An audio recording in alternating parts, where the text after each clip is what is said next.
Acho que um ponto que o pessoal aí pode estar preocupado é com a questão do idioma mesmo. Acho que todos vocês falam inglês no trabalho, né? No dia a dia de trabalho. E queria saber como que foi para vocês. Tipo, vocês já dominavam, já estavam seguros com o idioma, acharam que foi uma barreira para conseguir ir para fora, e para quem tem ali o inglês mais básico, vocês veem que já é suficiente. Então, eu já era confiante com o meu inglês antes, então eu nunca fiz aula de inglês, tirando a aula da escola, né, que não passa muito ali do verbo to be, mas então na escola eu aprendi inglês muito básico, só que eu sempre fui muito exposta a inglês no geral, então desde que eu era pequena, minha mãe ela colocava muita música para eu ouvir inglês e ela sempre forçava a gente a decorar as letras, assim. Não decorar, né? Ela falava que a gente precisava saber o que a gente estava cantando para a gente não sair cantando besteira. Ou cantar besteira consciente, né? Então, eu já tinha muita familiaridade em escutar as coisas em inglês e eu sempre me forçava bastante, tipo, na faculdade, quando eu ia ver algum conteúdo em inglês, assim, porque tem na nossa área a gente acaba tendo mais acesso a conteúdo se a gente pega os conteúdos em inglês, né? Então, quando eu pegava algum vídeo que era em inglês, eu tentava colocar legenda em inglês para tipo ir exercitando. Então, esse é um exercício que eu fazia bastante, de repente pode ajudar um pessoal que tá aqui. Então, assim, eu sempre fui muito exposta, mas eu não tinha tanta prática até aquele projeto que eu comentei que eu fiz na faculdade, que eu conversava muito com uma pessoa de fora. Eu tinha um inglês muito bom de, tipo, entendimento, então eu entendia bem inglês, né? Então, meu entendimento era do intermediário para avançado, apesar de não ter feito aula, mas a minha conversação era tipo, eu não usava, né? Então era completamente enferrujada, não sabia nada. E mesmo assim, a gente conseguia conversar, a gente conseguia desenrolar, né? Rolavam uns momentos de eu parar e falar, calma que eu esqueci essa palavra, deixa eu lembrar, vou procurar aqui rapidinho no Translate. Voltava assim, então rolavam uns momentos de não lembrar como é que alguma palavra era, como que conversava alguma, como que construía alguma frase. Mas mesmo assim, a gente desenrolava e a gente conseguiu tocar o projeto. Então isso me deu confiança de entrar numa empresa que a base da conversação é em inglês. Então, eu diria que assim, você não precisa ter um inglês avançado de tipo TOEFL máximo e tudo mais.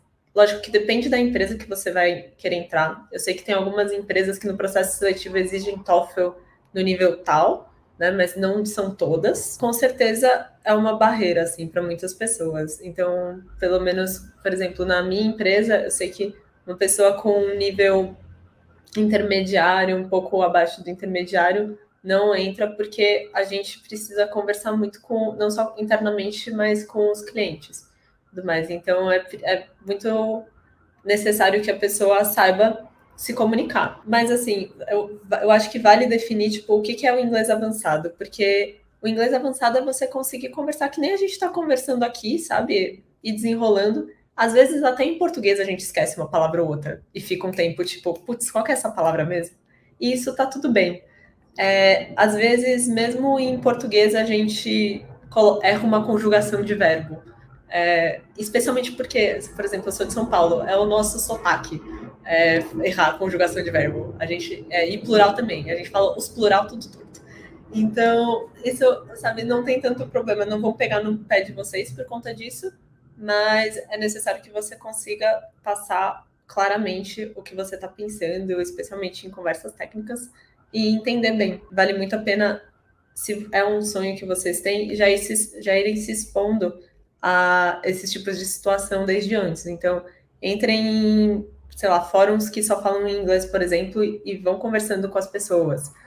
Vão tentando expor os pensamentos de vocês. No início pode ser que vocês usem bastante o Google Translate, mas depois vai diminuindo essa frequência. Até hoje eu uso o Google Translate para várias coisas, quando estou com preguiça de traduzir o negócio inteiro, eu coloco no Google Translate, mas é isso, tipo, eu não só pego do Google Translate e colo, eu pego e reviso, e aí eu vejo, é só para tipo, poupar trabalho. Acho que é isso, assim, do que eu vejo, assim, de o que é preciso de inglês. Com certeza é muito necessário, mas também, sabe, você não precisa estar perfeito ali no, em todos os sentidos da língua para conseguir desenrolar. Uma coisa que parece que é meio cultural do brasileiro em si é que a gente se cobra muito em relação ao idioma, assim, sabe? Então, às vezes a gente considera que o nosso inglês é muito ruim, assim, e às vezes quando a gente vai comparar com pessoas de outros países, assim, a galera tem um inglês em um nível muito pior e fala com uma super confiança, assim, e, tipo, um americano, uma pessoa que tem inglês nativo entende normal e tá tudo bem, entendeu? Então, até para essa questão da fluência que a Debs comentou, é assim, o brasileiro se cobra muito mais às vezes do que precisa, mesmo assim, você precisa do inglês, com certeza, mas o nível que o brasileiro às vezes tem de expectativa do que precisa, às vezes é maior do que o que realmente é, assim, sabe? Acho que falando um pouquinho de experiência, até que a Debs comentou, eu tive uma similar que eu tinha uma confiança razoável no meu inglês, assim, até a primeira entrevista, que foi horrível, assim, que eu não estava conseguindo me expressar bem na entrevista, não estava conseguindo falar as coisas que eu normalmente falaria em português. É uma questão de prática, assim, então, realmente, tipo, tem um nível do conhecimento ali que você precisa ter um conhecimento básico, mas a prática ajuda muito, assim. Então, não tem muito segredo, assim, eu diria. Tem que ter o inglês, não precisa ser o inglês fluente, assim, o melhor inglês do mundo, o inglês que às vezes você vê uma pessoa falando, você fala, nossa, ele é brasileiro, mas ele fala inglês igual americano. Não precisa disso, mas você precisa conseguir se comunicar. E outra coisa interessante também, que na minha visão, é que como a gente está no modelo remoto, né, principalmente, tem bastante coisa por texto. A gente fala bastante por texto, Slack e tal, essas coisas. E aí, você precisa ter o inglês, mas o Google Tradutor salva, tem um monte de software aí que te ajuda a corrigir texto, então dá para se virar muito melhor por texto, assim.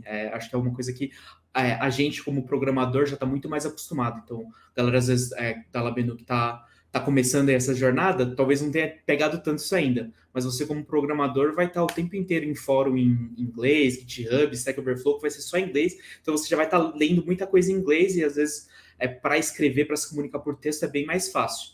Mas aí realmente acho que o maior desafio está na hora de falar, na hora de conseguir entrar numa reunião e se expressar bem. Eu acho que 2 pontos que o Henrique e a Debs comentaram que são bem importantes assim. Um deles é a exposição, né? Então é de fato você se expor a esse tipo de situação.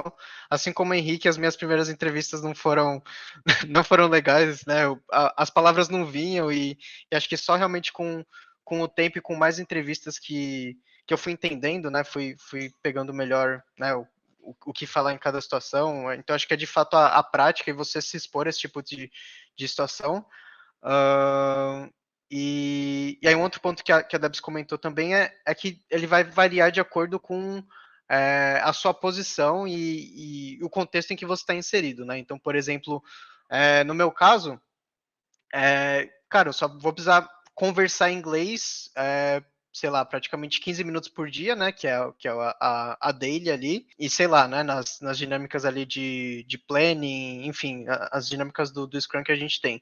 Mas vão existir outras posições, outros cargos em que você ter mais esse, né, conversar mais em inglês, você vai ter outro tipo de interlocutor, né, não vai ser só com o pessoal do seu time e tudo mais. Então acho que tem esse ponto do contexto, né, aonde você vai estar inserido.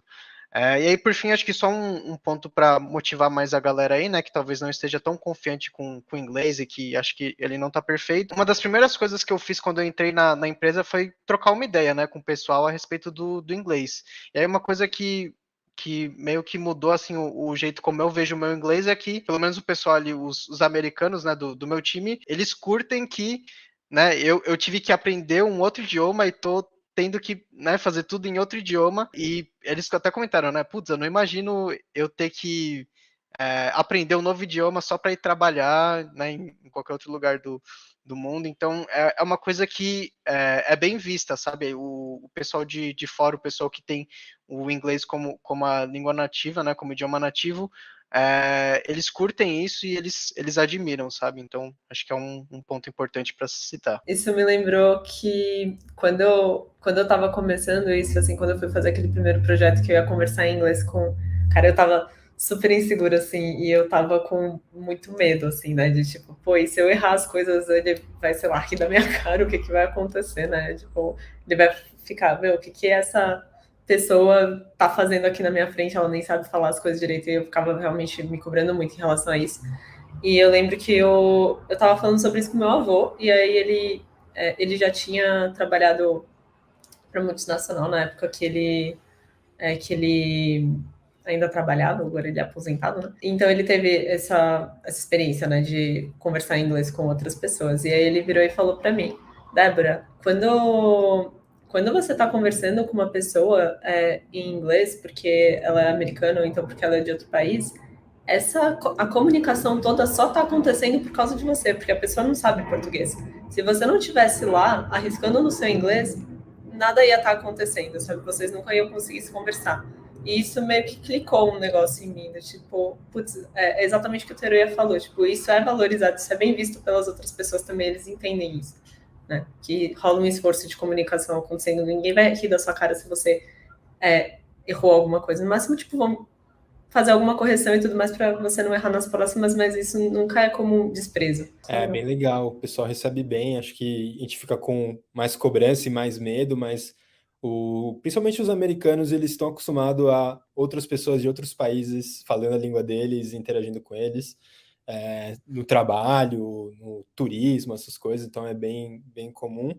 E as empresas que estão contratando pessoas por exemplo, do Brasil, elas têm time com pessoas de vários lugares e já contratam com a percepção, tá, eu vou ter pessoas aqui de vários países, então vai ter o inglês é o idioma central aqui, mas vão ter pessoas com sotaques diferentes, domínio da língua diferente, já tem uma certa expectativa que vai variar de empresa para empresa, mas já levando em consideração que vão vir pessoas de fora. E, sempre que eu tive, foram super receptivos, assim, sempre que eu trabalhei com pessoas de fora.